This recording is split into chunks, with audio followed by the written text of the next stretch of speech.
Pode começar. Bom, boa tarde a todos, né? Bem-vindo a mais esse módulo, né? Gestão da produção, que essa é uma coisa tão importante, né? Eu sou suspeito para falar com informação nessa área, né? E assim, é, a gente vai entender um pouquinho mais, né? De como é a importância, né? Dos meios produtivos, nossa vida atual, né? E como, né? Se chegou onde a gente chegou, né? Passando pela administração ali, como é que a gente saiu lá dos produtos artesanais, né? A manufatura pura, feito tudo à mão, né? Inspeções ali basicamente 100%, demoradas, né? Focada ali em olhar cada detalhezinho, né? Mas muito demorada, perdi-se muito tempo, né? E como a gente chegou na mecanização, né? Na linha do tempo de hoje, né? Atualmente, podemos falar assim, como que a gente, né, de repente rompeu para a indústria 4.0 aí, não é de agora não, tá, gente? Já, pelo menos fora aí na Europa, Estados Unidos já há uns 15 anos isso já. E como que a gente, né, evoluiu, como é que a gente chegou onde chegou, né? Normalmente eu falo isso para vocês assim, prestem atenção, pessoal, nos slides também, não tão somente na apostila. Por quê? Porque nos slides eu costumo colocar umas coisinhas a mais, complementar com alguma coisa, né?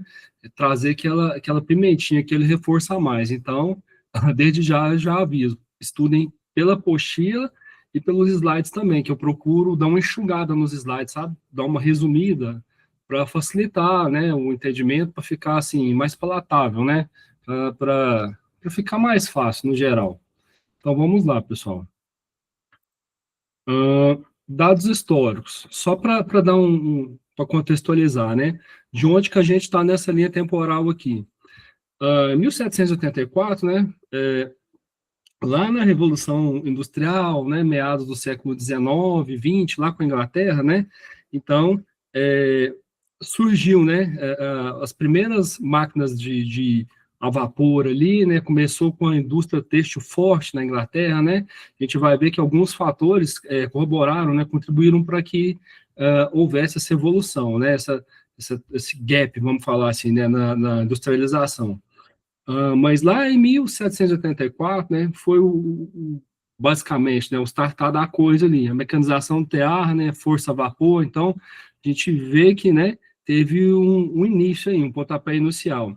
Lá nos anos de 1870, né, se a gente, né, igual a história classifica aí para a gente, houve outro pontapé, houve outra evolução, né, outro gap nisso aí, ó, que é o chamado indústria 2.0, produção em escala, linha de montagem, eletricidade, né, combustível. Então, foi só aprimorando uma coisa, né, que lá na Revolução Industrial começou.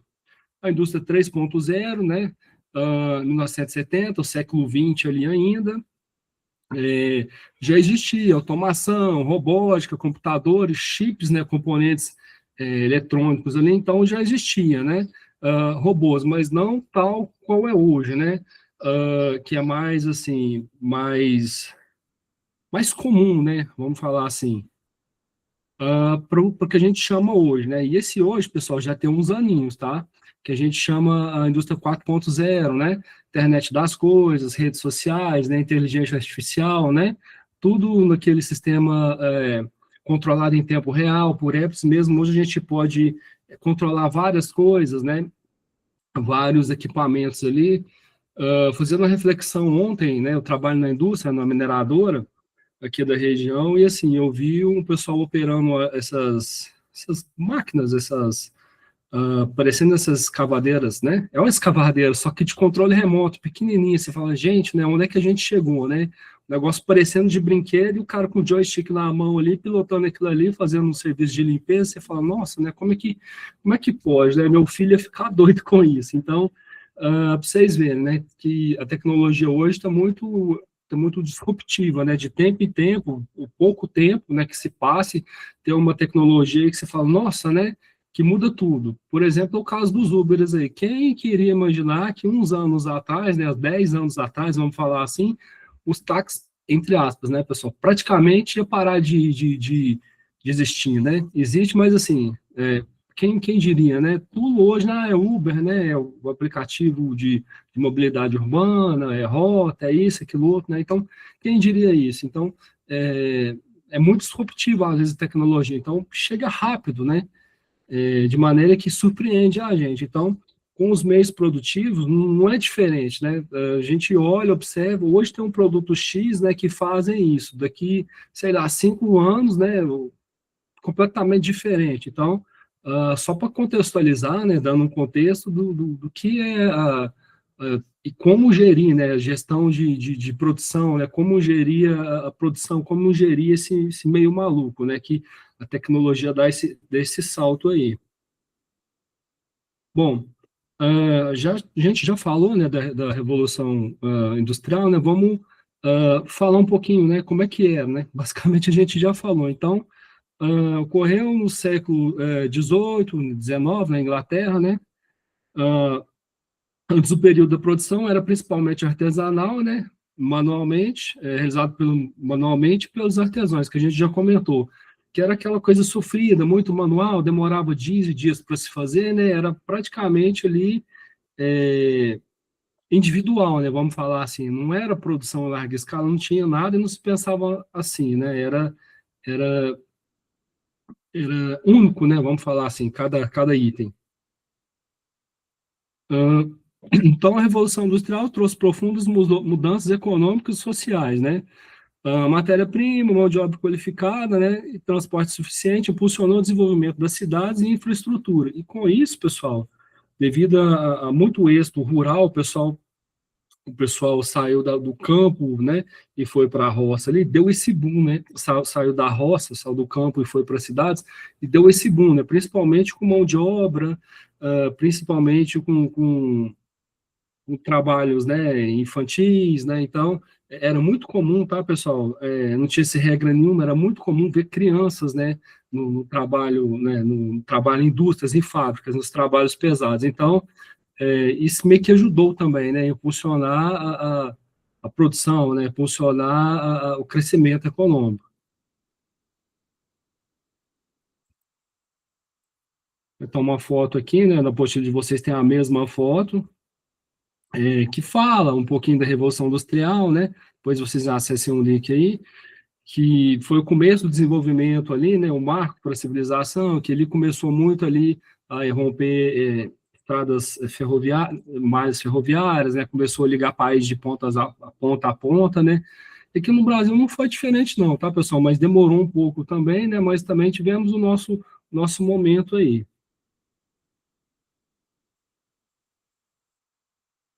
Ah, então, a Revolução Industrial começou na Inglaterra devido às condições ideais para o desenvolvimento industrial, como avançada manufatura têxtil, mudanças políticas, né? A política do cercamento migrou dos camponeses para as cidades, a institucionalização das propriedades privadas, né? Então, tudo isso, pessoal, foi assim, foi uma forma de melhorar, né? Uma forma de cada vez mais vir aí o crescimento da indústria, né?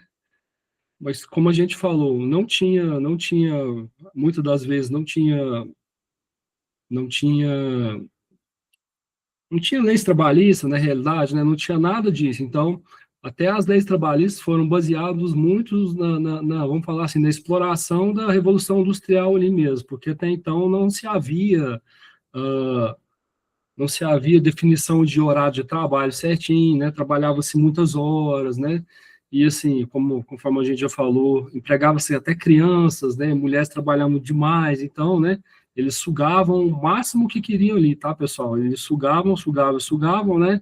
E a demanda crescente pelo aquilo ali, então foi um período assim, ao mesmo tempo que foi um período de, de crescimento econômico, né? Um período assim de industrialização teve esse contraponto também, né, de ser marcado por horas exaustivas de trabalho, sem leis trabalhista nenhuma, né, sem ninguém que olhasse para os trabalhadores ali, então o pensamento era só produção, produção, produção, ganho e ganho. Então os direitos humanos ali, né, foi que meio deixado de lado. Foi até um marco, pessoal, aqui, ó, considerou consolidou a administração como um campo de conhecimento específico, né? Porque até então a noção de administração, a administração em si era bem básica, né? E passaram isso aí, surgiu os grandes pensadores que a gente tem aí, né? Que até hoje são referência, né? Que Taylorismo, né?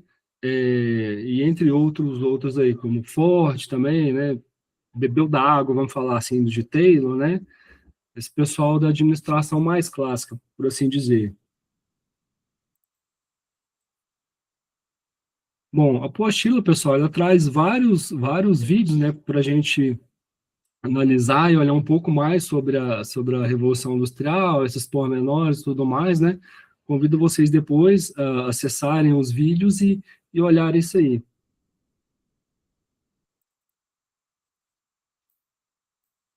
Sistema de produção feudal. A apostila, pessoal, ela dá um gapzinho, ela volta pouco mais atrás, né? Lá na Idade Média, 1300 e pouquinho, né? Então, para a gente chegar, né, até onde chegou hoje, conforme a gente falou, da evolução aí, lá de 1800 até hoje, né, indústria 4.0, teve um antes disso, né, lá no artesanato, né, lá na produção do artesão.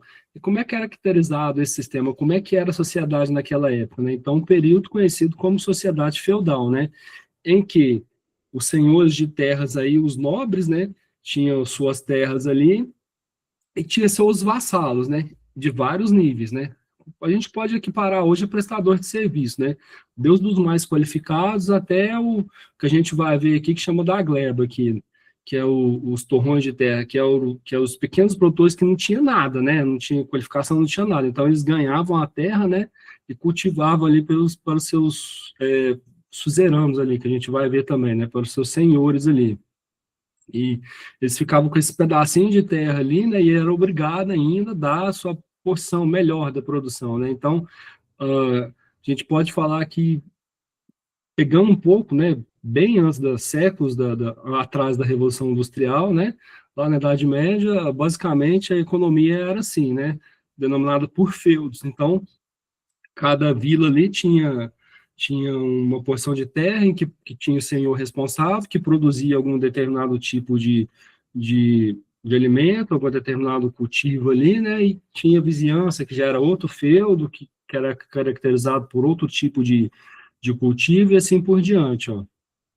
Então, a sociedade era baseada na agricultura, né, e estrutura em três classes: o clero, né, que cuidava dos assentos religiosos, a igreja; os nobres, né, defesa militar; e os servos, né, a produção.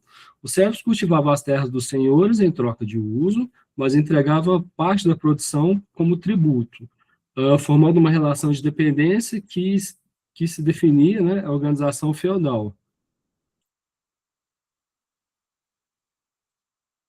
É uma pequena foto aqui, né, que a apostila traz para a gente também, né, o funcionamento do feudo. Qualquer livro de história, pessoal, vocês vão ver isso aí, né? Ter essa percepção de como é que é, principalmente, né, séculos atrás, aí, como é que funcionava a sociedade feudal aí. Principalmente, né, em locais, assim, mais remotos, por assim dizer. O sistema feudal, né, baseava-se na relação entre senhores e vassalos, que a gente já acabou né, de falar, e eles se organizavam no seguinte formato aqui, ó: comitatus, né, que significa, se a gente for olhar pela origem, né, da palavra latina companheiro, né, até que envolvia promessa de fidelidade entre senhores; e colinatos, né, onde proprietários protegiam colonos em troca de parte da produção. Isso aí, pessoal, fica muito claro para a gente ver período feudal em filmes, né? Em filmes históricos, né? Filmes de ficção, históricos, enfim. Por exemplo, Coração Valente é um, Coração de Cavaleiro é outro, né? Robin Hood é um, né? Que mostrava como é que era essa interdependência na sociedade ali, como é que funcionava o feudo, né? O pessoal que dormia ali, os mais pobres, né? Os vassalos de classe mais baixa que dormiam ali, né? Em suas choupanas, né? Em terra de seus senhores ali, né? Então, vamos falar assim que é uma escravidão, né? Não deixou de ser, mas uma escravidão, né, entre aspas, um pouco mais melhorada, mas, né, ruim de todo jeito. Cada feudo era uma unidade provida composta por aldeias, terras, cultivos, né, enfim. Os senhores suzeranos, né, cediam terras aos seus vassalos, né, em troca de servos, né, refletindo as complexas hierarquias e obrigações do sistema feudal. Se a gente vê mais claramente, tem uma ideia mais clara disso com filmes, né? Você fala, nossa, né, mas era ruim, sim, era péssimo, né? E assim que era. O declínio do sistema feudal.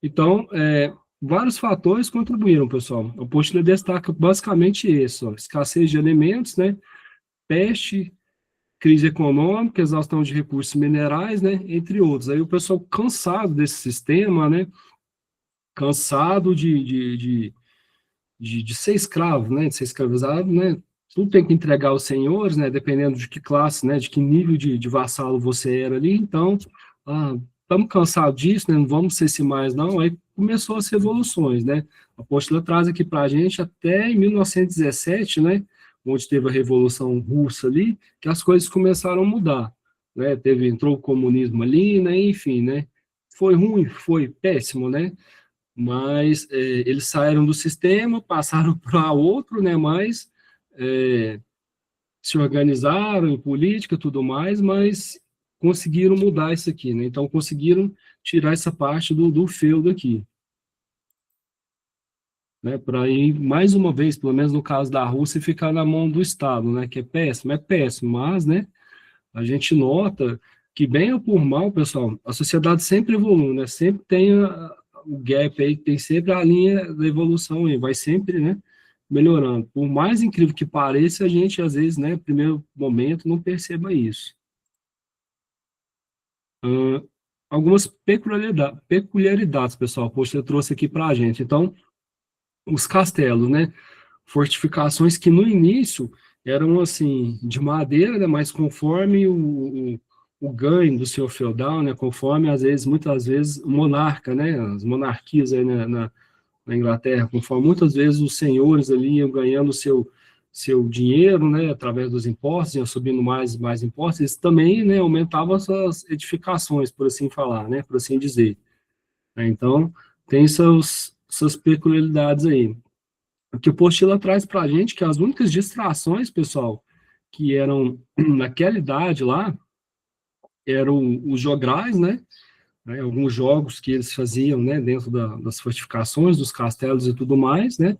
E brincadeira de bufões, né? Que é os bobos da corte ali, né? Então, a gente vê, assim, que retratam lá atrás mesmo, na Idade Média, um período sofrido, né? Em que muita coisa muita coisa que eu digo assim, no sentido de doenças, né, se passava na sociedade. Era um pessoal que não tinha, né, e eu posso falar até com um certo grau de conhecimento, de causa, que o pessoal europeu, né, assim, eles não têm, né, é costume, é cultural deles, eles não têm a mesma higiene, vamos falar assim, entre aspas, que a gente, né, eles não tomam banho todo dia, não é costume lá, né, eles até acham estranho, né? Eu sei porque eu fui lá, né? Meus irmãos moram fora, tem irmãos que moram fora, eu tive na Europa em maio, o pessoal não é costume tomar banho, né? Então, assim, isso é costumes, né? Lá dessa época aí, pessoal, lá da sociedade feudal. Então, né? É, peculiaridades, né? Que a, que a postura trouxe aí para a gente. E tem mais, pessoal. Uma foto aqui, né? Do período, né? Um retrato, por assim dizer, né? Uma pintura, né? Claro, uma representação do período da época aqui. Os servos da gleba. Os vassalos mais humildes eram os servos da gleba, né? A gente comentou, porção de terra, ocupando o mais baixo, né, degrau da sociedade feudal. Então, é o que a gente falou, né? A dependendo do nível de vassalagem ali, que você estava ali, né? Às vezes você era simplesmente, né, camponês mesmo, que as coisas eram difíceis, né? Você ganhava a terra, entre aspas, né? Você era responsável por aquele pedaço de terra ali, você cultivava, né? Mas você não podia ficar com a produção, né, do seu cultivo, do seu trabalho, do seu suor, né? Então, ia tudo como forma de tributo para o senhor, né? Então, era era uma situação difícil, complicado, né? E difícil para a época.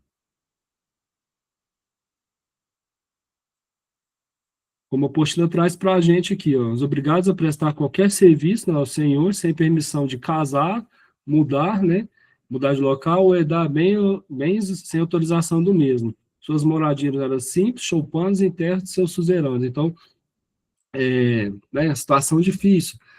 A gente tem muita ideia, muita noção disso aqui, né, por textos, né, deixados aí no período histórico e por filmes que retratam isso aí, né.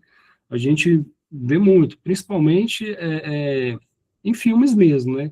Salvo engano, não sei se é Coração Valente, né, acho que é Coração Valente, que muitos feudos aí, né, muitos senhores aí, eles obrigavam, né, a mulher quer dizer, obrigavam não, né, havia o casamento entre os camponeses ali, mas elas, na realidade, eram obrigadas a passar a primeira noite com o seu suzerano ali, né? Ou seja, com o dono da terra. Então, nem a mulher né? Nem a mulher do camponês era a mulher do camponês, né? Se aqui vocês entendem, né?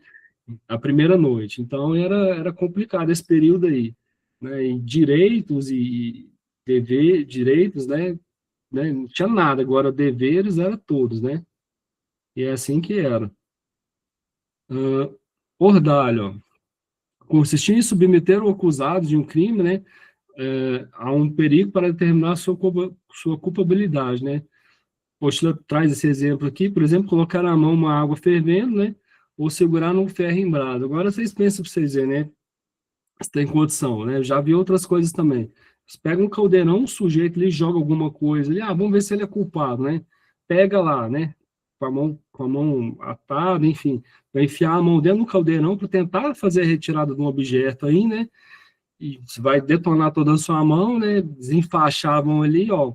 Amanhã, dentro de 3 dias, né? Mais ou menos a gente vai olhar, se tiver ruim, se tiver piorado, é ser o culpado. Então é claro, né, que em sã consciência, quem em sã consciência ia fazer isso, né? Então, era um pessoal de mente muito fechada, né? Mente muito assim, muito fechada mesmo, né? Muito difícil a vida nesse período aí.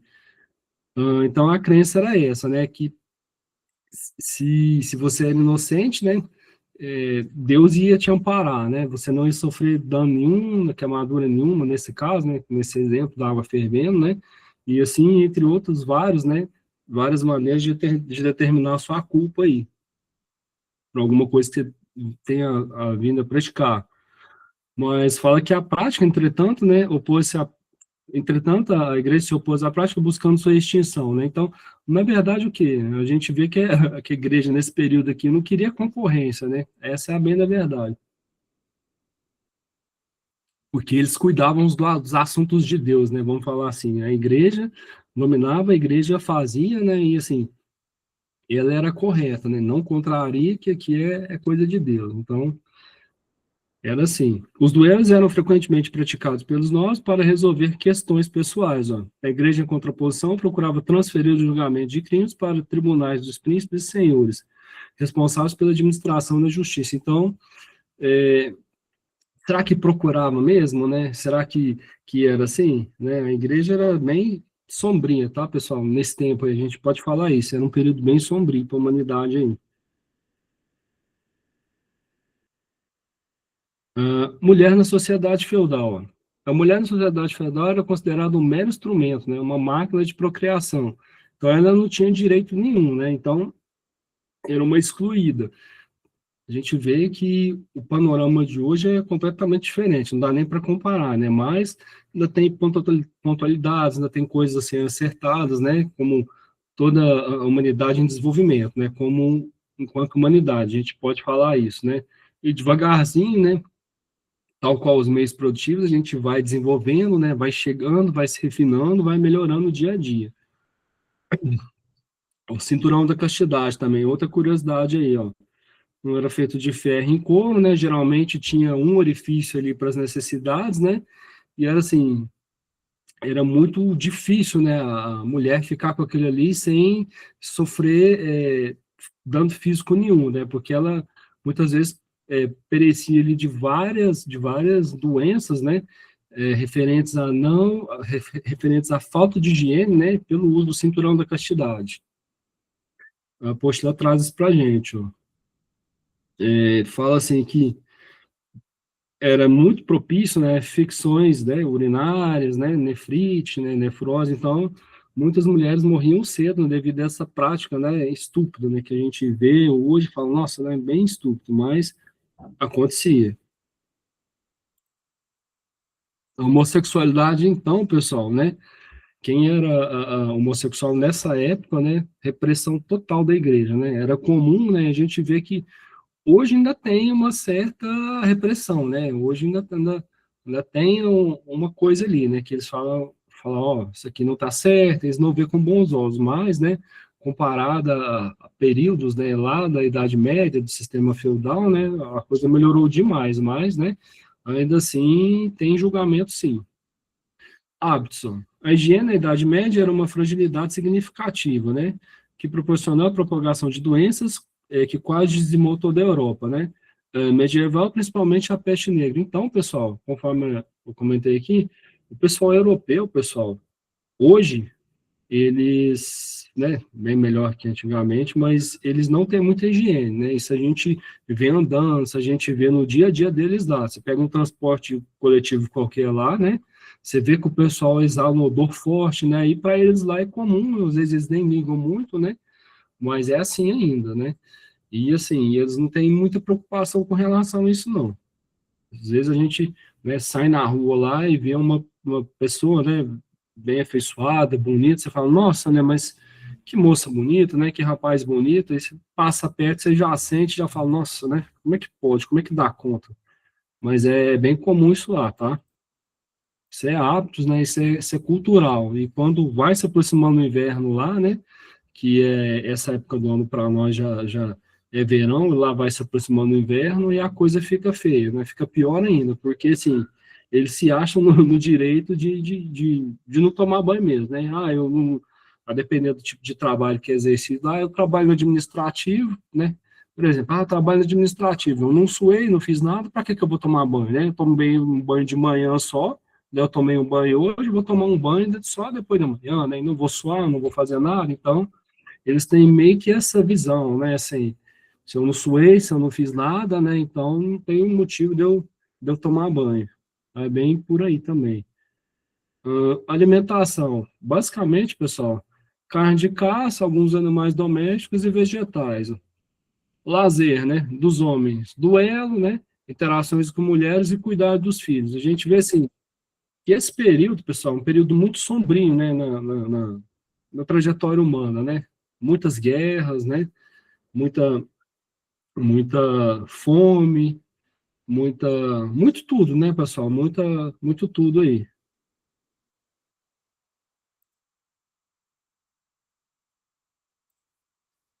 Referência, né, que a apostila trouxe para a gente também uma referência disso aí.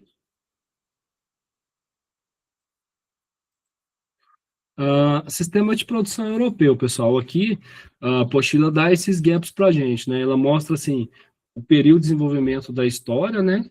Como um todo e mostra como é que era lá atrás, né? Começando pelos feudos e tudo mais. Esse sistema de produção europeu agora que a gente vai iniciar, né? Como diz, é o sistema atual, né? Como é que é a Europa hoje, né? Que é a base do sistema de produção europeu. Então, a agricultura lá é como? Se caracteriza por ser mais familiar, né? Pequenas propriedades, né? O setor é apoiado pelo PAC deles, né, Política Agrícola Comum, né, ou seja, eles têm toda uma característica, né, para o contexto, né, de produção de lá. Então, apesar dos avanços, né, como o livre comércio interno, o foco na qualidade e sustentabilidade desde 2003, né, a PAC enfrenta críticas por práticas protecionistas que prejudicam os exportadores externos, né, além de desafios estruturais, né, com a entrada de novos membros da União Europeia. Então, eles são meio protecionistas, sim, né, eles pensam no mercado deles, né, já que fator econômico deles lá é forte, né? A moeda valorizada. Então, grande parte da produção dos alimentos deles lá, como é que ficam, pessoal? Lá ficam lá dentro mesmo, né? Consumido lá. Agora, aqui no Brasil, né, devido à desvalorização da moeda, né, devido ao cunho político, várias, entre outras razões, né, que não cabe a gente entrar muito no mérito aqui, a gente prefere exportar, né, ganhando mais na moeda de fora, né, às vezes 6 vezes, né, como está o euro, está 6 e pouquinho, né, o dólar 5 e pouquinho, do que ficar no mercado interno para a gente aqui, né, isso muitas das vezes, né, encarece o consumo próprio para a gente aqui, né, é o caso de vários alimentos aí, né, então, prefere se exportar, né, para fora, que vai pagar mais do que, né, deixar aqui dentro e ter o consumo interno. Então, deixa uma pequena fração da produção para o consumo interno, né, e a maior parte, né, vai para fora. Ao contrário da Europa, que eles, né, exportam pouco e consomem mais internamente entre eles ali. As características principais, né, da produção deles lá, ó. Modernização e tecnologia, né, pequenas propriedades, né, predominância em pequenas explorações familiares, baixa mão de obra, né, apesar da mecanização, o número de fazendas diminui, né, mas as terras utilizadas se mantêm estável, a diversidade regional, né, tem a separação mais pelas regiões do que produzir, né, no caso o norte e o centro, produção de cereais, de trigo, cevada, batata, no sul, né, Mediterrâneo, frutas, hortaliças, né, oliveiras, né, no caso azeite, vinhos, né, e assim por diante. Consumo interno. A maior parte da produção é consumida dentro do continente mesmo, que a gente falou, né? A gente fez um paralelo ao Brasil aí. O programa de incentivo deles, ó, o PAC, né? Política Agrícola Comum, para apoiar agricultores, garantir alimentos e apoiar as zonas rurais. Então, pessoal, a gente vê assim, que é diferente, né? Enquanto o pensamento deles lá, né? É, é focado em abastecer o mercado interno, né, produzir para eles mesmos, né, a melhoria e fazer a melhoria para eles mesmos, aqui parece ser o contrário, né, que quem pode, né, ser mais perto que o outro, né, que seja, né, tirar mais proveito, isso arrebenta o país, né, e assim, as exportações aqui elas elas são mais, né, elas exportam mais do que ficam para consumo interno e vira esse ciclo vicioso, altos impostos, né, não tem incentivo com nada, né, e a gente patina e não sai do lugar. Sistema de produção americano. No início do século XX, o Taylorismo e o Fordismo, né, revolucionaram a produção industrial. Que a gente falou, né, que foi um marco também da administração moderna, né, e até hoje, pessoal, a gente tem como referência esses caras aqui, porque eles são a base da administração que a gente tem hoje, né? Mas o pensamento deles ainda eram muito focados ainda, principalmente Taylor, em lucro, né? Não diferente do Ford, mas em lucro, lucro e lucro. Eles não viam tanto essa parte de direitos, né? Vamos falar assim, não via essa parte do trabalho, né? Não via essa parte mais humana, né? O trabalho não era humanizado de jeito nenhum.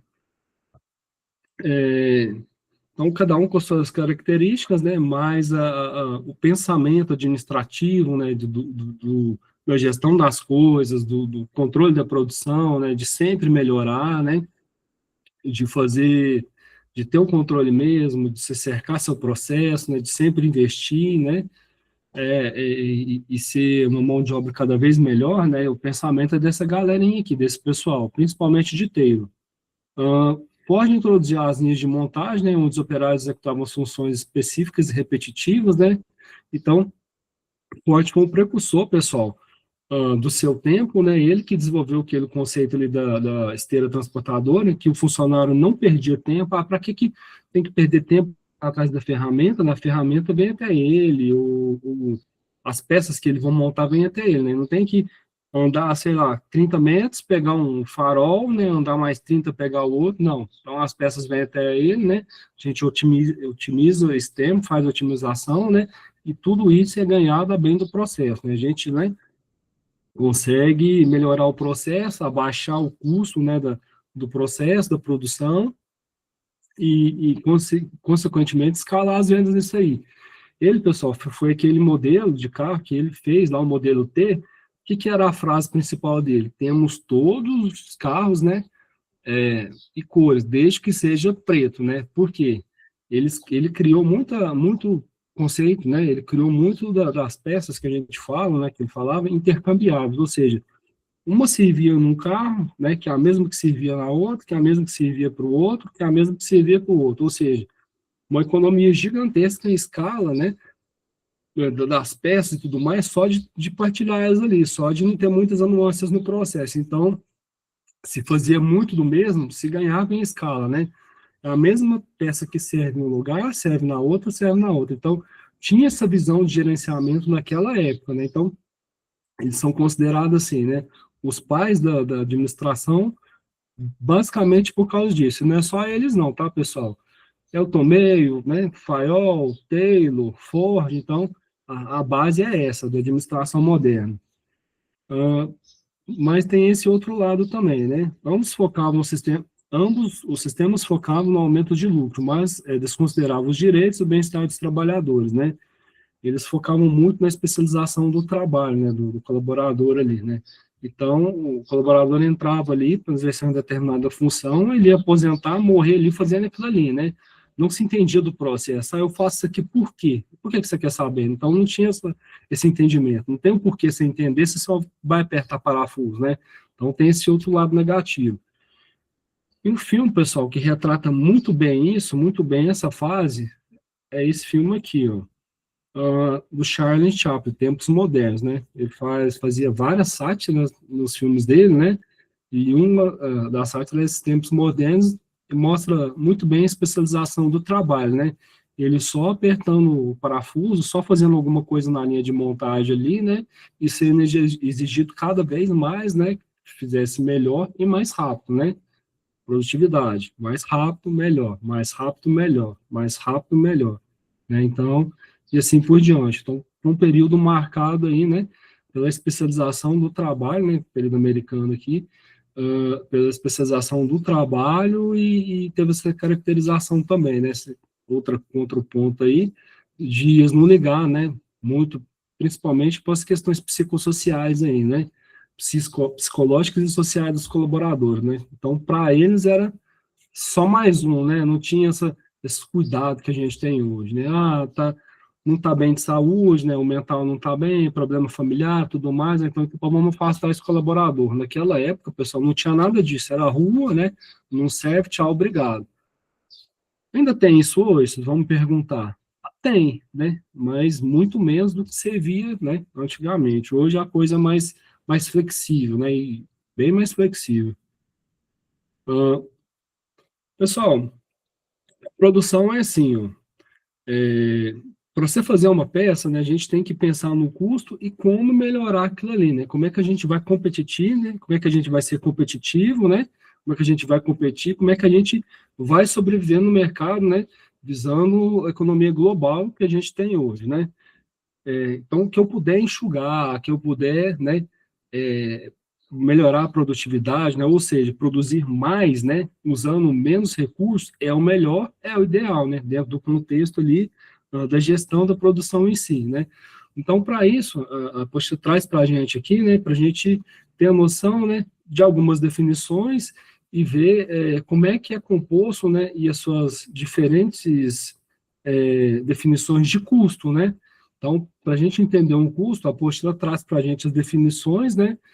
E fala assim para a gente, ó, melhora nisso, melhora naquilo, né? Que esse é o caminho. Então, vamos pelas definições, ó. O custo é o gasto econômico necessário para produzir um bem ou prestar o serviço, ó, sendo fundamental para definir o preço, né? Preço de venda que soma o preço de custo ao lucro. Então, como é que é um preço? Hoje, a composição do preço, né? Matematicamente falando, o preço é igual ao custo mais o lucro. Então, eu só vou saber por quanto que eu vou vender determinada mercadoria, né? A hora que eu souber quanto que ela me custou para fazer, né?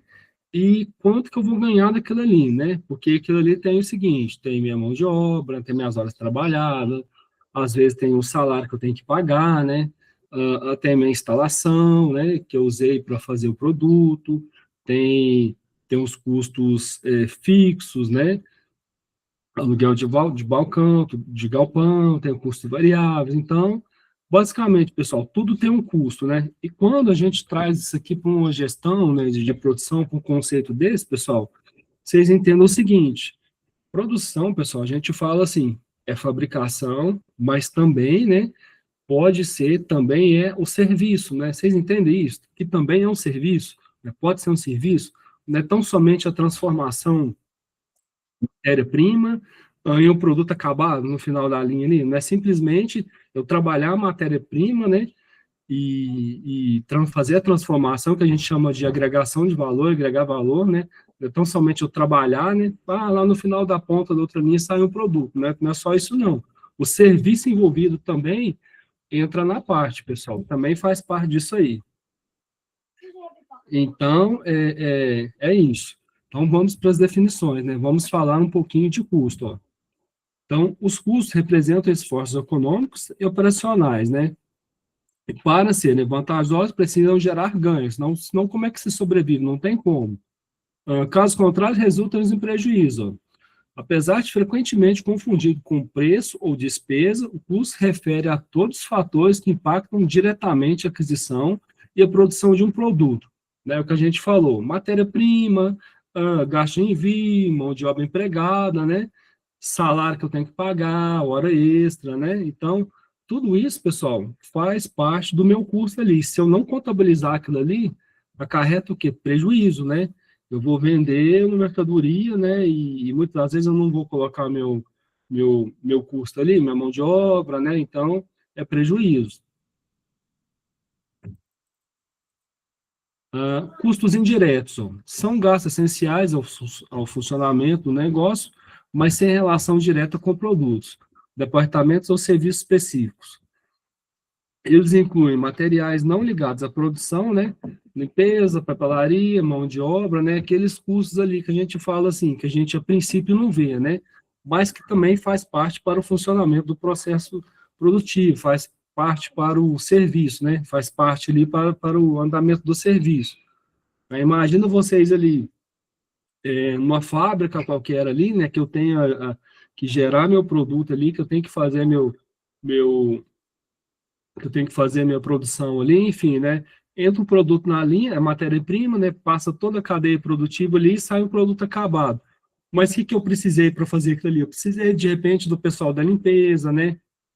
Eu precisei do pessoal do cafezinho, né? Então, para o administrativo, né? Então, é custo que, a princípio, a gente não percebe, né? E, assim, não faz parte, mas saibam que faz parte, né? Eles existem e têm que ser contabilizados também. Então, esses custos, né, devem ser categorizados por segmentos para facilitar o gerenciamento. Porque isso aqui, pessoal, na realidade, quando a gente vai para a contabilidade, isso aqui, os custos são todos estratificados, são alocados em locais diferentes, né, mas eles fazem parte, né, da composição do produto, sim, né. Tanto é que essa parte de custos é custos indiretos, né? Não é aqueles custos atrelados especificamente, né, ao produto, mas que fazem parte também, né? A gente vai ver os custos diretos aí. Embalagem, mão de obra, né? Embalagem que eu falo assim, do produto, da matéria-prima. Então, tem isso aí. E a apostila traz, né, um exemplo de custo indireto aqui para a gente, ó. Um exemplo, né? O rateio, né, que é a divisão desses custos. Ó. Custo de 30 mil, entre custos diretos e indiretos. Então, custo de 20 mil, né, indiretos, eu vou ratear, né, entre o produto C, que vai me dar 50%, né, do meu rateio aqui, que eu vou ratear entre eles. E os outros 50%, né, a parte dos custos diretos, né, que corresponde aos 10 mil de 30 mil, né, vou ratear entre o produto A e B. Né, então, só para vocês terem a noção, né, de como é que é a formação do custo, né, como é que se mostra a divisão do custo, né. Bem por cima, tá, pessoal? Bem simplesinho, bem fácil de entender, né, no sentido assim, pra vocês terem noção que tudo ali, né, que um caderno, que tudo que eu vou produzir me gera um custo, né, mesmo que seja direto e indireto, né, ou que seja fixo, né, ou que seja variável, a gente vai falar um pouquinho também. mas saibam que tudo é custo. Tudo assim, tá, pessoal? Entre aspas também, porque dentro da contabilidade, né, contabilizando, né, tem a definição do que é um custo, né, e o que é um investimento. Quando é que é um investimento? Quando é que é um custo, né? Então, vai me ter algum retorno, né? Então, posso colocar lá na categoria, né, da contabilidade que é um investimento. Então, vai me gerar um retorno, né? Eu vou ter um investimento. Eu vou fazer um investimento, né? Vai me gerar um retorno. E quando é custo, né? Quando só se vai. Então, eu tenho que ter um lucro naquilo ali para se pagar um negócio, entendeu? É tudo nesse sentido. Custos diretos, ó. Os custos diretos são componentes de custos que podem ser claramente associados a um produto ou serviço. Ó.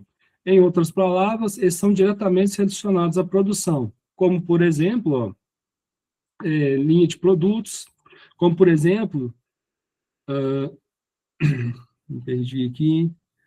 Em outras palavras, eles são diretamente relacionados à produção, montando uma correspondência proporcional. Esses custos são identificados como esses custos, né, são identificados como aqueles que têm ligação direta com o produto. Linha de produto, centro de custo ou departamentos. Não requer distribuição proporcional para serem atribuídos ao item custeado. Além disso, são diretamente incluídos no cálculo do produto. O exemplo que a gente deu, pessoal, tá? Que faz parte da composição direta do produto, tá? Eu tenho, sei lá, vou vender um bombom ali, né? Então, o que que faz parte da composição do produto ali? A caixinha faz parte? Faz. A embalagem que ele vai, que eu enrolo o meu bombom, vai, então faz parte também. É os custos ali que abarcam diretamente o produto produzido, né? Aí, falando do produto, pessoal, vocês, como diz, abram a mente aí e tem serviço também, né? O serviço acontece a mesma coisa.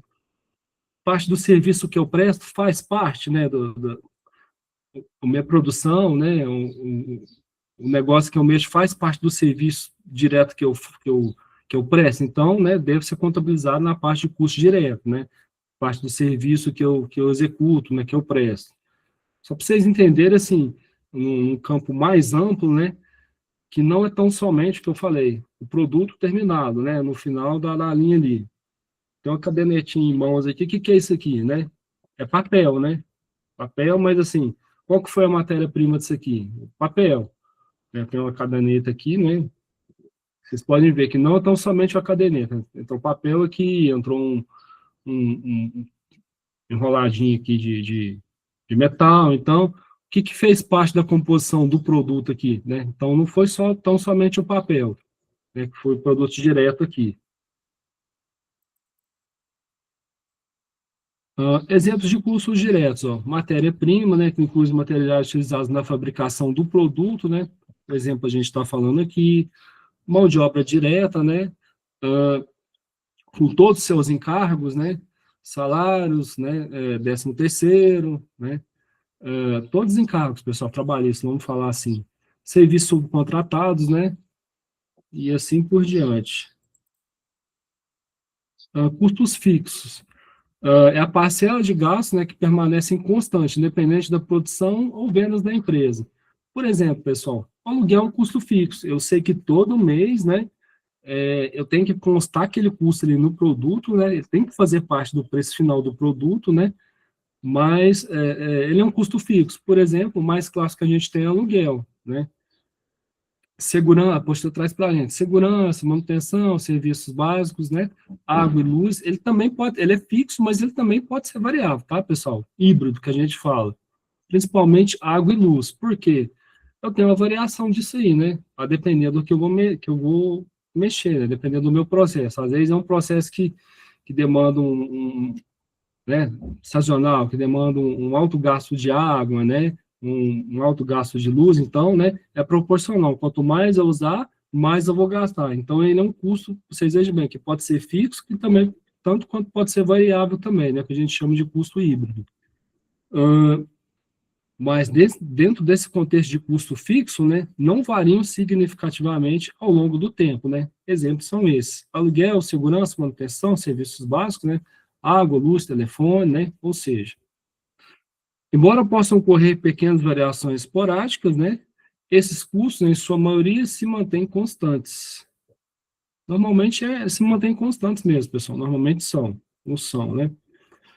Custos variáveis, conforme o nome já diz, né, são aqueles que dependem do volume de produção ou vendas da empresa. Eles incluem matéria-prima, né, serviços como água, luz, né. Salários também podem ser variáveis se a empresa contratar funcionários, né, extras ou pagar horas extras conforme a produção. Então, a gente vê o quê? Né, que um custo ele pode ser tanto fixo também como pode ser variável, né? A gente chama de híbrido, né? Pode ser os dois. Em alguns casos, né, ele pode ser híbrido, conforme a apostila traz aqui para a gente.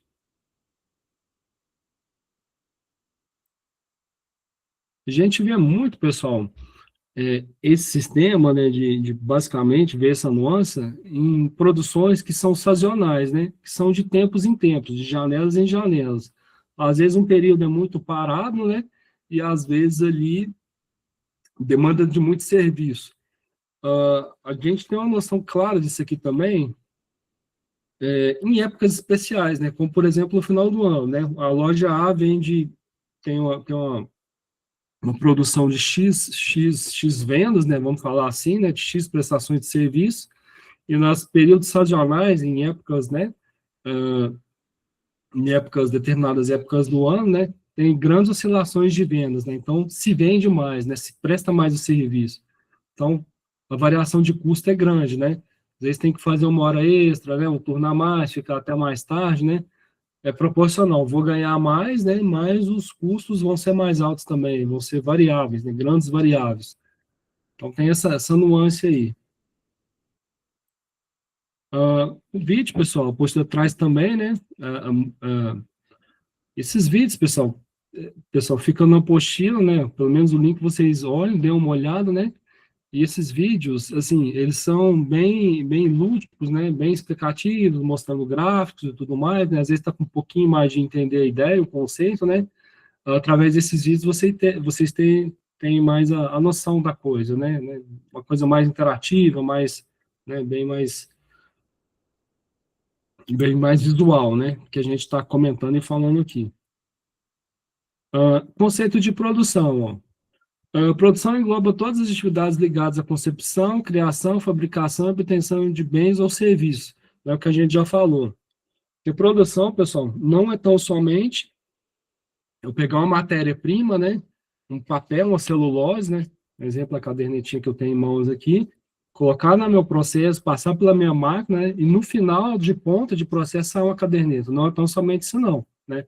Se consta isso também, mas é o serviço que eu presto, né? Eu posso considerar, né? Posso conceituar produção também, né? Então, tem que ter essa visão um pouco mais ampla, né? Do serviço, né? Do bem, né? Do produto que eu transformo, né? E do meu serviço prestado, que também, né? Se considera produção. E é muito importante, pessoal, para essa galerinha aqui, ó, pelo PCP, o que é? Planejamento e controle de produção. Por quê?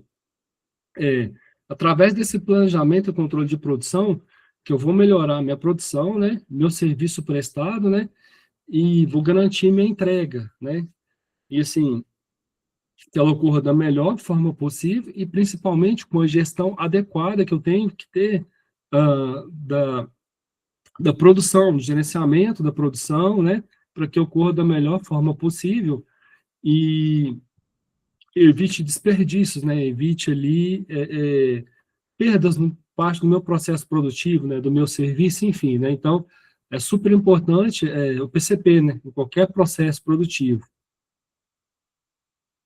E a apostila traz aqui, pessoal, três termos importantes, né, input, né, processo de transformação e os outputs.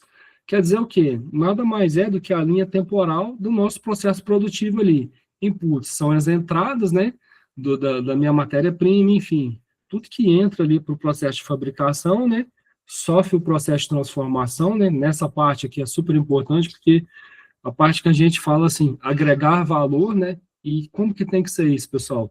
Tem a transformação da minha matéria-prima, né, em meu produto ali, e mais que isso, tem que ser perceptível pelo cliente, né, tem que ser percebida essa transformação desse processo, porque nada adianta, pessoal, né, pegar um telefone, né, ele ter 1.000 recursos, né, se eu não agreguei valor, né, se eu não foi perceptível pelo cliente, né, se eu não tive um bom marketing, uma boa divulgação daquele produto, né, por que que eu prefiro comprar o celular A, né, o smartphone A, ao invés do celular lá, do smartphone da maçãzinha, né, o que que é perceptível pelo cliente, né? Agreguei valor, né? Então, ele mostra o quê? Qual que é o diferencial?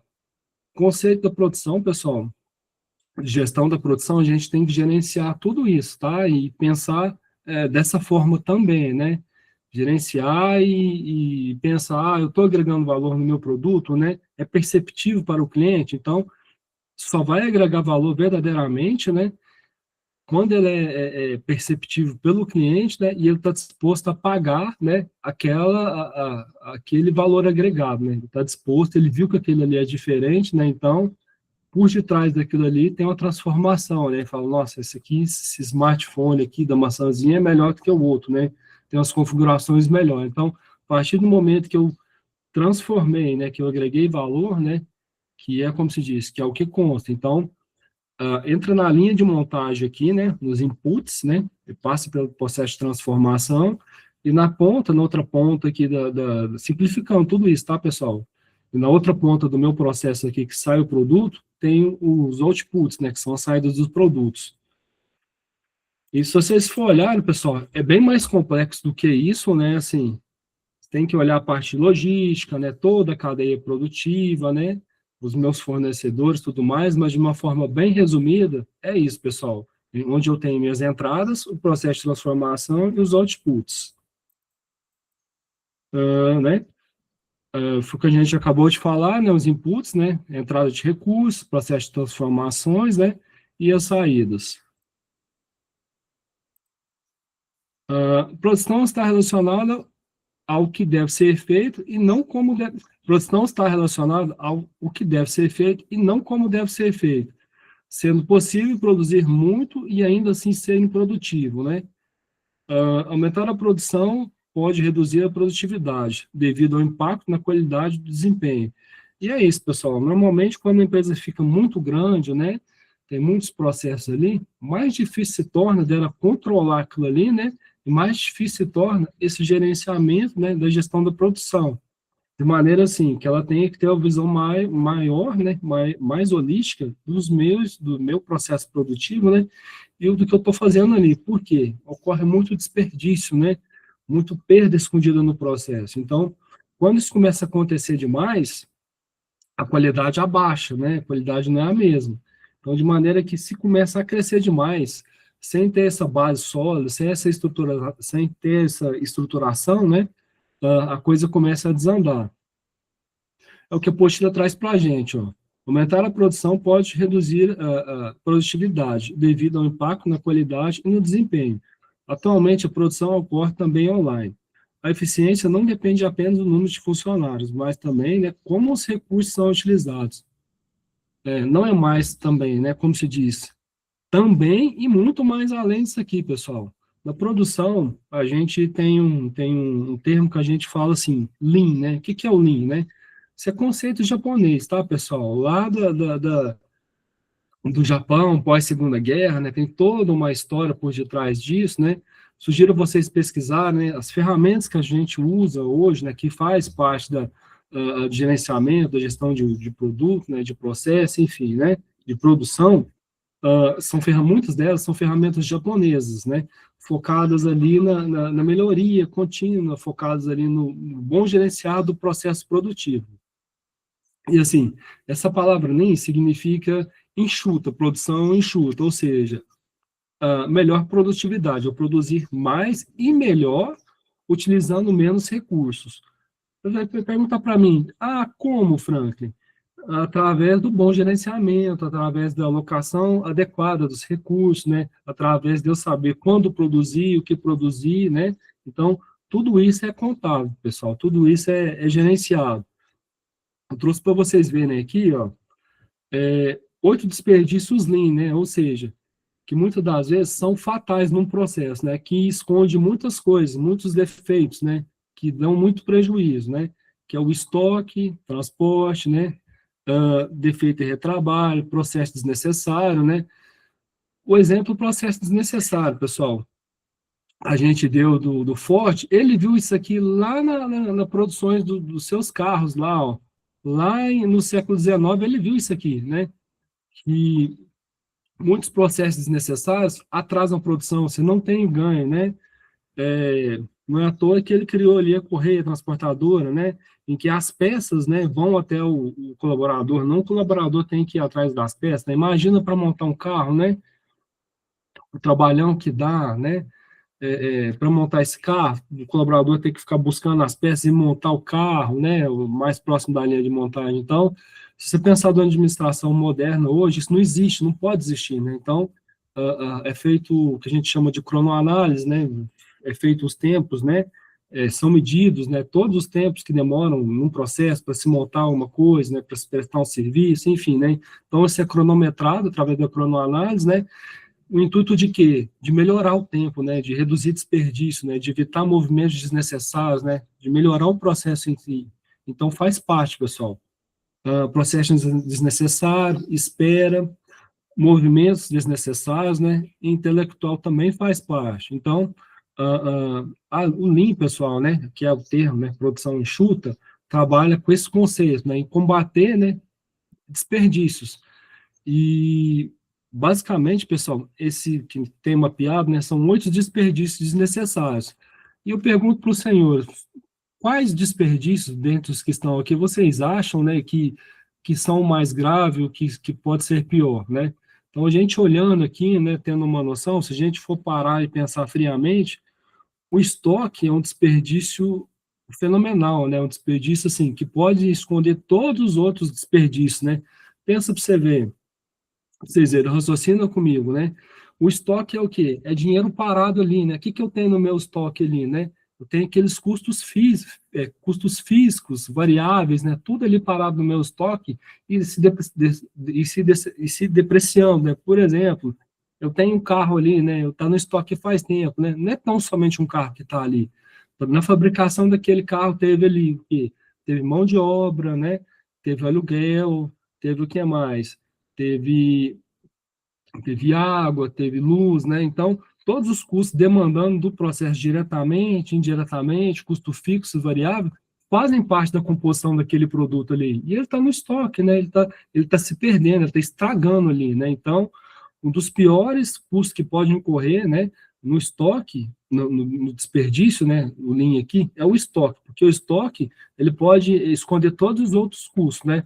Muitas das vezes, para aquela matéria ter chegado, né? Na fábrica e ter tido a transformação, teve um transporte, né, constado também no frigir dos ovos, né, no decorrer do processo ali, no custo final, custo de estoque, né, defeito, o produto pode estar ali no estoque, né, ele tá parado no estoque, não vende tudo mais, mas ele pode estar estragado, né, ele pode gerar um defeito e está ali, né, defeituoso no estoque, processamento desnecessário, fez parte da composição, da transformação da matéria-prima, né, andou demais, ou fez alguns processos desnecessários, teve muito retrabalho, né, está parado ali no estoque, né, matéria-prima, está perdendo o estoque, espera também, né, teve espera, principalmente muito tempo logístico, parou produção, né, teve muitas horas, teve algum retrabalho, está parado ali no estoque, movimentos necessários, muito jeito, mesmo jeito, intelectual, às vezes precisou de um especialista para calibrar, para fazer alguma manutenção na máquina, né,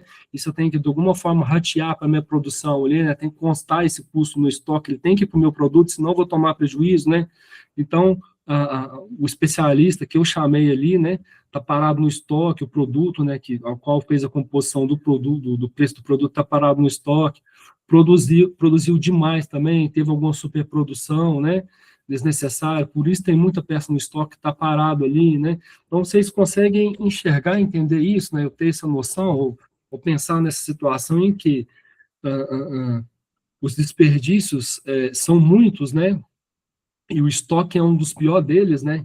Porque através do meu estoque ali, posso esconder vários outros defeitos, né? Então, a gente pensa dessa maneira, temos que pensar dessa maneira, né? Então, a boa parte né, do processo, boa parte do gerenciamento, da gestão da produção, né, do meu processo ali, se faz principalmente, pessoal, combatendo esses 8 desperdícios aqui, né, que são essenciais, né, eu combater para a boa gestão, para a boa administração, para a empresa conseguir sobreviver no mercado, né.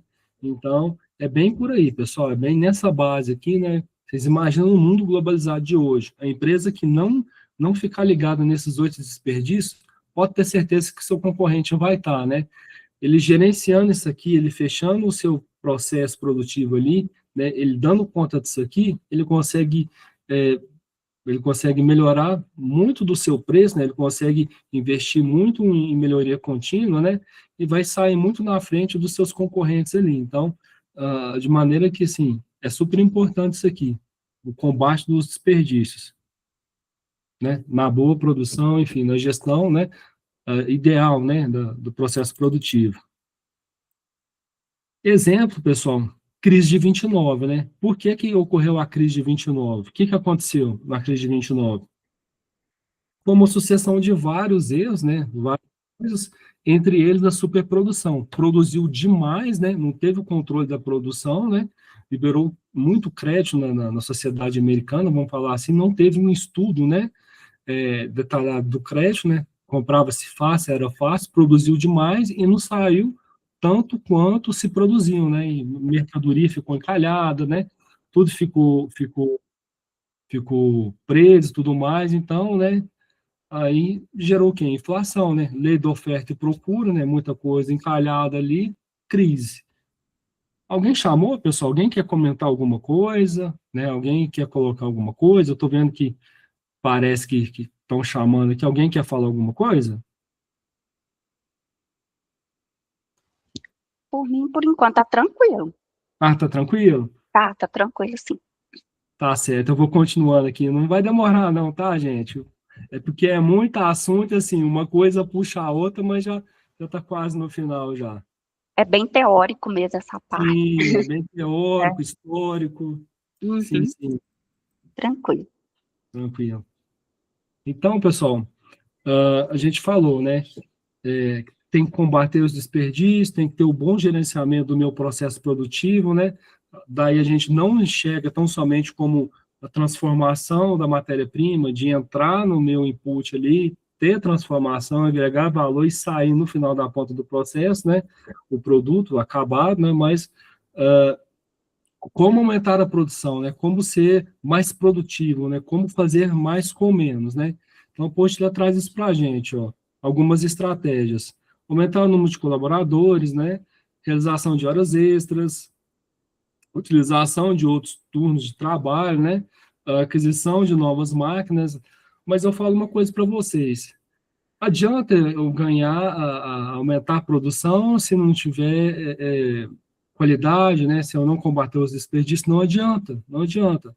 Então, né, é produtividade, eu fazer mais com menos recursos, né? Eu administrar, né? Porque quanto maior a empresa se torna, né?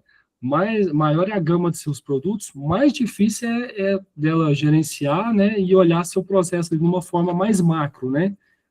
Então, é mais difícil fazer isso e ter esse controle.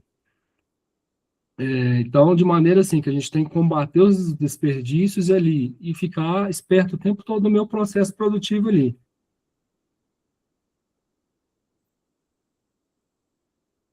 Conceito de produtividade, ó, é a capacidade de produzir mais em menos tempo, né, otimizando recursos de mão de obra, o que a gente falou até então. É a gente produzir mais com menos, né? É o que a gente chama no meio produtivo, né, de área de produção, é tirar leite de pedra, né? Como é que eu faço para produzir tal coisa, né, gastando a metade, né, um terço do tempo, dois terços do tempo, sei lá, né? A gente muitas vezes faz um mapeamento, né, que a gente chama de mapa de fluxo de valor, faz um mapeamento do nosso processo ali, né, vê onde tem mais perda, que a gente chama de gargalo, né, e ataca, começa atacando, né, pelo gargalo. A gente fala o quê? Um segundo ganho no gargalo é um segundo ganho no processo inteiro, né? Então, se eu ganhei um segundo no pior dos meus processos que eu tenho, que eu perco alguma coisa, que eu tenho um desperdício, no final da ponta do meu processo produtivo, eu ganhei esse 1 segundo em toda a cadeia produtiva. Às vezes é uma unidade a mais que eu fabrico, é 2 unidades a mais, é uma venda a mais, né? Então é por aí. É essencial identificar deficiências para evitar desperdício e melhorar os resultados. Ó. A falta de pesquisa e inovação, porém, ainda é um desafio para muitas empresas, comprometendo a eficiência. Por quê, pessoal? Falta de pesquisa e inovação, às vezes não sobra, pessoal, às vezes o desperdício é tanto, né? Eu fiz um estágio numa função, numa cidade, que o desperdício era tanto, eles não tinham controle das peças que eles fundiam. Eles fundiam mais peças e mais peças, não tinham controle de estoque, não tinha nada, né? Aí, de repente, você olhava ali que aquele tanto de coisa fundida, né? E solicitando para fundir mais coisas. Você fala, gente, mas como é que pode? Para você pagar os colaboradores, né? Você fatiando o custo de todo o processo produtivo ali, né? Do que se foi fundido, né? E o negócio estava tudo parado ali, né? Assim, né? Não era tão somente o fundido que estava parado ali, né? O produto. Ali tinha o custo do barracão, ali tinha o custo do salário, né? Ali tinha o custo da água, do telefone, dos carros, né? Utilizados nas entregas. Então, ou seja, não tinha o controle de nada, né? Então, o lugar fechou. Não tem jeito, não aguenta, né? Trabalhar assim, frente ao mercado competitivo. Ou você administra e faz bem feito, né? Ou você não sobrevive. Muitas empresas faltam isso, né? Então, eles não conseguem inovar, não tem dinheiro para inovar, né? Melhorar seu processo. Porque não fazem administração, não fazem a gestão adequada do processo produtivo que eles têm. Vou ler aqui. Índice de produtividade. Ó. O índice de produtividade mede a relação entre resultado alcançado e o resultado utilizado, sendo maior quando menos recursos são empregados para obter o mesmo resultado, né? É o que a gente falou até agora, fazer mais com menos. Ah, mas como? Através do bom gerenciamento, né? Através do evitar, né? Dos desperdícios, né? Através do meu controle do processo produtivo. Para otimizar a produtividade, recomendo dividir tarefas, né? Evitar acúmulos, né? Focar em prioridades, promover desenvolvimento profissional, criar ambiente de trabalho saudável e assim por diante. Por quê, pessoal? Não adianta também, assim, a gente produzir, e não investir e não pensar em pessoas, né? Porque o que é a produção, né? Eu não sei a minha indústria, meu barracão lá, né? Minha produção são as pessoas, né? Antigamente não se pensava assim, né? Na época de Taylor Fayol, que eles davam mais valor lá era o barracão deles, eram as máquinas, equipamentos. Hoje não. Hoje são as pessoas, né? Então, de maneira assim, que se não tiver pessoal qualificado, né, se não investir em pessoas, um barracão é só um barracão, a máquina é só uma máquina, né? Então, hoje o grande ativo, pessoal, das empresas são as pessoas. As pessoas transformam, não as máquinas, né? As pessoas que controlam as máquinas, que criam, que transformam, não as máquinas. Como aumentar a produtividade? A produtividade está diretamente vinculada à melhor ou pior utilização dos recursos produtivos, né? É o que a gente vem falando até agora. Então, disponíveis em uma empresa, incluindo espaço físico, ferramentas, né? E tudo mais. O aumento da produtividade é uma consequência da utilização otimizada e integrada de vários fatores, né? Que contribuem para a formação, movimentação e comercialização, né, de produtos específicos. O que a gente vem falando, tem falado até agora, né? Então, através do bom gerenciamento, da boa gestão, através do evitar, né, dos desperdícios que eu vou, né, ter uma boa sobrevivência no mercado, né? Assim, vou conseguir brigar no mercado, porque hoje está difícil, né? Se o meu concorrente faz e eu não faço, eu estou lascado. Então, alguns fatores que impactam a produtividade incluem mão de obra, né? Que a gente já falou, pessoas fazem o trabalho, né? A máquina faz, mas pessoas que são o valor na empresa. Metodologia de trabalho, layout, né? Práticas gerenciais de controle e assim por diante. Podemos concluir assim, que o aumento da produtividade envolve a expansão da produção utilizando os mesmos recursos produtivos, utilizando os mesmos recursos produtivos, né? Ou seja, o que a gente tem falado até agora, fazer mais com menos, né? Então, tem que gerenciar melhor, pessoal, tem que fazer uma gestão melhor da produção. tem que evitar desperdício. Gestão de processos produtivos, ó, que é o nosso BPM, Business Process Management. É uma abordagem disciplinar voltada para a melhoria contínua das operações organizacionais. Então, através da boa gestão, pessoal, possibilita muita coisa, né? Planejamento eficiente, definição clara, responsabilidade do uso, né? Otimizar os recursos, né? E por assim por diante. Não vou ficar lendo, pessoal, acho que não é muito o intuito da coisa, mas basicamente é isso. É ter a gestão do meu processo produtivo, né? Eu saber o que eu estou fazendo, né? Evitar desperdício. E, pessoal, no gerenciamento do meu processo produtivo, né? Eu tenho que observar várias coisas, né? Principalmente a que afeta a nossa qualidade direta e indiretamente. E nada mais, né? Nada mais que vai ajudar, né? Nada mais específico, nada mais que vai auxiliar a gente a fazer um bom gerenciamento da qualidade, né? Que as suas ferramentas, né? Que a gente tem algumas ferramentas da qualidade também, né? Para alavancar e melhorar a nossa produtividade. Trouxe alguma delas, né? Só para falar um pouco teórico, né? Para melhor, para dar um ponto, né? Assim, uma lucidez. Ferramentas japonesas, tá, pessoal? Vocês podem ver pelo nome, ó. O Japão conseguiu ser o que é hoje, né? Através da melhoria do seu processo, né? E investindo na qualidade. Não, tem que melhorar o processo e melhorar a qualidade. Qualidade, qualidade, qualidade. Não é à toa que a base da boa gestão que a gente tem hoje, né? Gerencial, né, no que tange aqui a qualidade, vieram todas do Japão. Kaizen, né? São filosofias, tá, pessoal? De gestão, né? São filosofias e aplicações práticas, né? Vamos falar assim, ó. Kaizen, manter, né? Kaizen, mantra para melhoria contínua. Então, ou seja, muito comum, né? A gente vê a empresa, tem que fazer um Kaizen de tal máquina, tem que melhorar tal coisa, tem que fazer tal isso, né? Na produção. Então, o que que é isso? Eles vão fazer um estudo, né? Fazer uma pesquisa, fazer um estudo de como melhorar a determinada situação, determinado ponto produtivo, determinado processo. Então, eles vão fazer uma melhoria naquilo ali. E é contínuo, tá, pessoal, essa melhoria. A gente melhora uma coisa, né? E daí faz um estudo naquilo ali, melhora uma coisa, né? Testa aquilo ali, aplica e sempre buscando melhorar, né? Outra ferramenta, mesmo pensamento, GDoc, né? Para detectar problemas, né?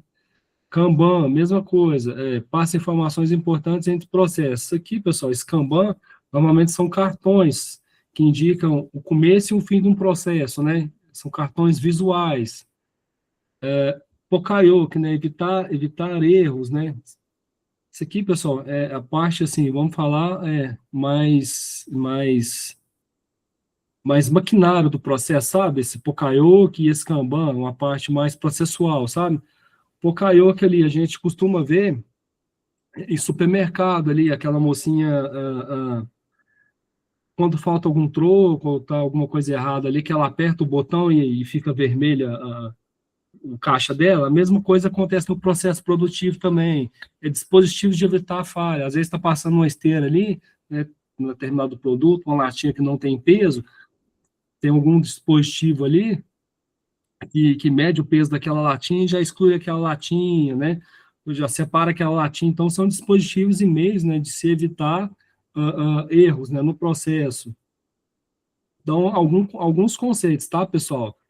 Utilizados nas ferramentas, né, nas melhorias aqui da qualidade.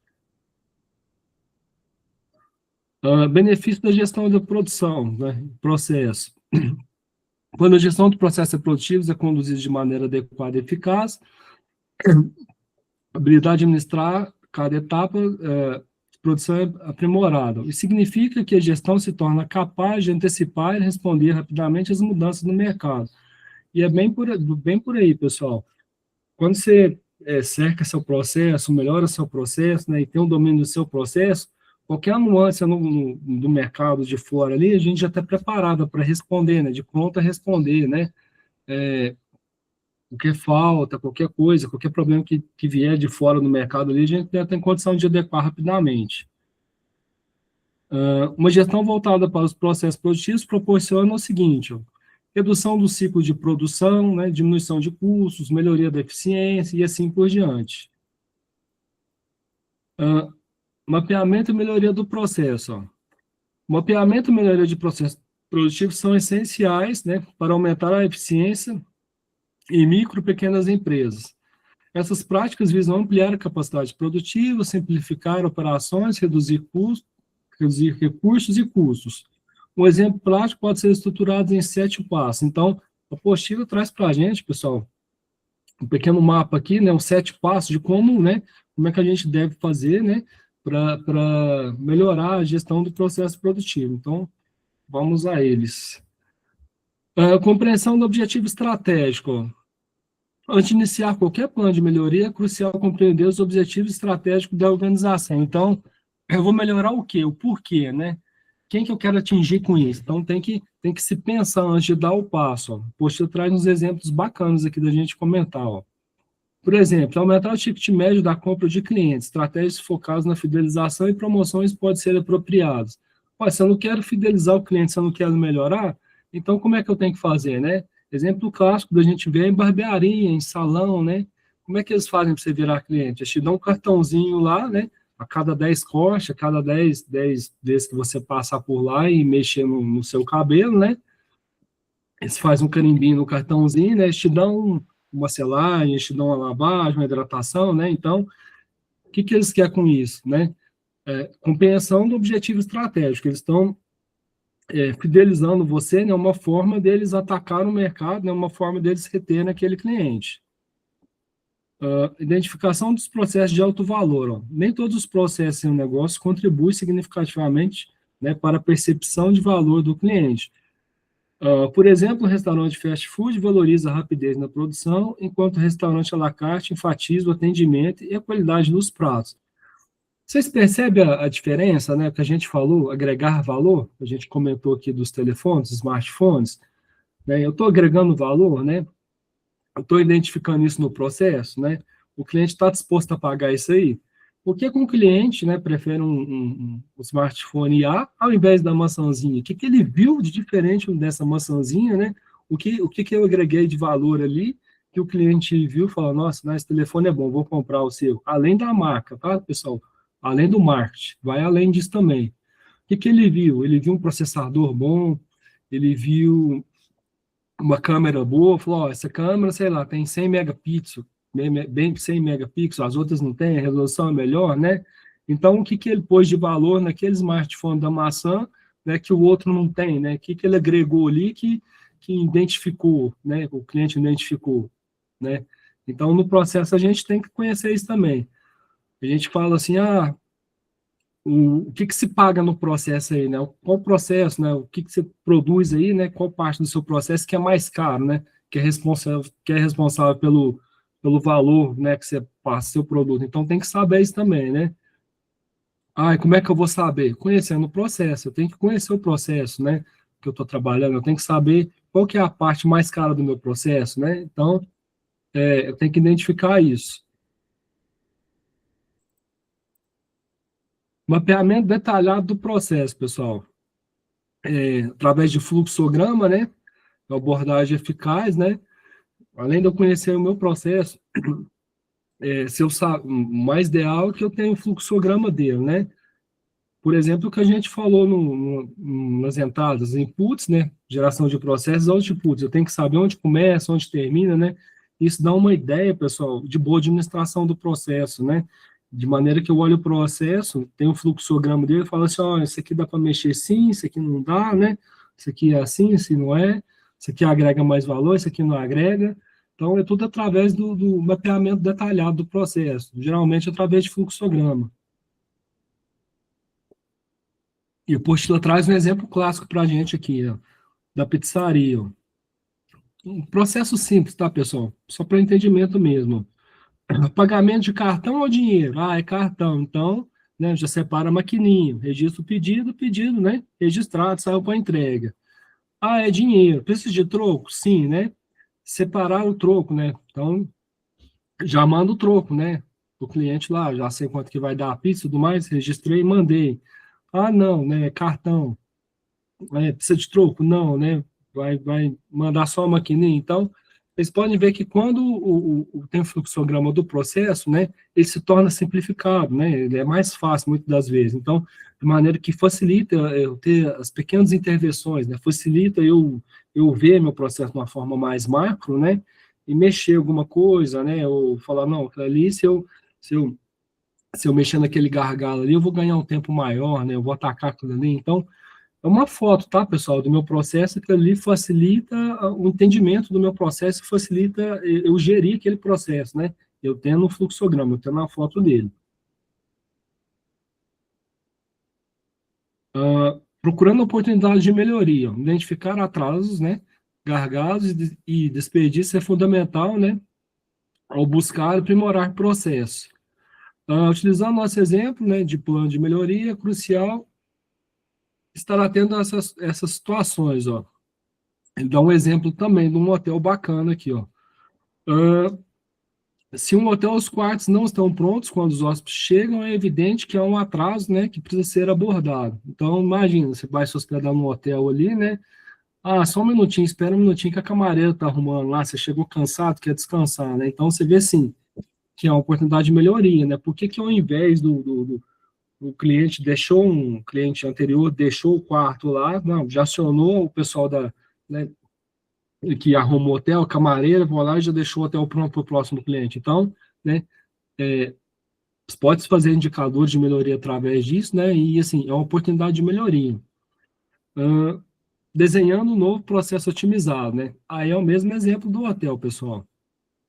Novamente, recorrentes ao fluxograma para esboçar um novo processo otimizado, né, este documento visual destaca as mudanças necessárias para eliminar os atrasos de desperdício. No caso do hotel, é a mesma coisa que a gente falou agora, né? Melhorando o atendimento, né? O cliente deixou o quarto ali, tão logo ele deixou, né? O pessoal da recepção ali já aciona a camareira, vai lá e já deixa pronto, né? Como é que seria o ideal? O ideal seria isso. A implementação e teste de novos processos. Antes da implementação definitiva, é crucial testar o novo processo para garantir a eficácia. Ó. Treinamentos funcionais, a criação de manuais, né? Os POPs, isso aqui a gente chama de procedimento operacional padrão, né? Isso é como se fosse uma receita de bolo, né? Do que fazer, é uma colinha, né? Vamos por assim dizer, grosso modo, né? Ah, esse aqui, né? No caso do hotel, vamos trazer para o caso do hotel. Eu tenho um manual lá. O cliente saiu, o que que acontece? Acertou na recepção, recepção imediatamente acionou, né? Tá tudo documentado, tá, pessoal? Manual mesmo. Acionou as camareiras, acionou o pessoal da limpeza. Vai lá, né? Repõe o frigobar, né? Se tiver, repõe tem que repor lá, sabonetes, enfim, né? Toalhas, né? Já deixa o quarto pronto, né? Então, é uma forma de se melhorar, pessoal, é um parte de se melhorar. E para isso, né, você tem uma parte de implementação, você faz um teste, será que dá certo se eu deixar uma coisa diferente lá, sei lá, uma toalha, né, ao invés dele pedir a recepção, né, será que dá certo de eu deixar um travesseiro diferente lá, né, então, nessa fase, né, esse sexto passo é onde você vai fazer a implementação e fazer os testes, né, para ver se vai funcionar, né, para você ter um ponto de partida.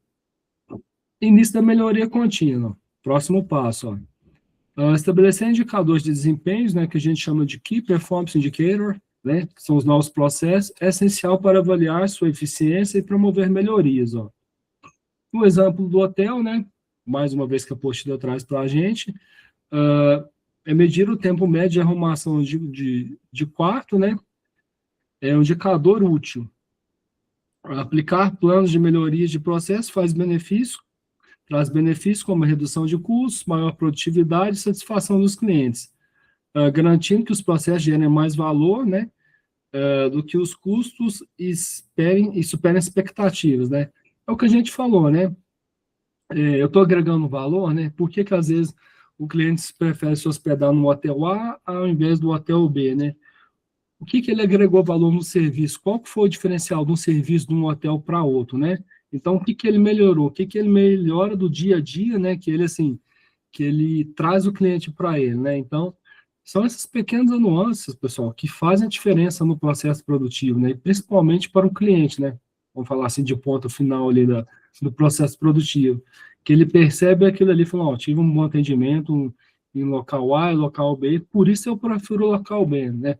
Então, isso faz diferença, pessoal, na sobrevivência da empresa, né? Frente a um mercado cada vez mais competitivo. Então, tem essa diferença, sim, né? Então, levando isso para o processo produtivo, na gestão do processo ali, faz total diferença. Bom, pessoal, desculpa por falar muito, né? É isso. Queria agradecer né, a presença de vocês aí, quem esteve presente. Qualquer dúvida, estou aberto a sugestões, né? Quem quiser falar alguma coisa, né? Complementar com alguma coisa. Se tiver dúvida também, né? Só entrar em contato com a coordenação, posteriormente passa para a gente aqui, né? Eu fico feliz em respondê-los, né?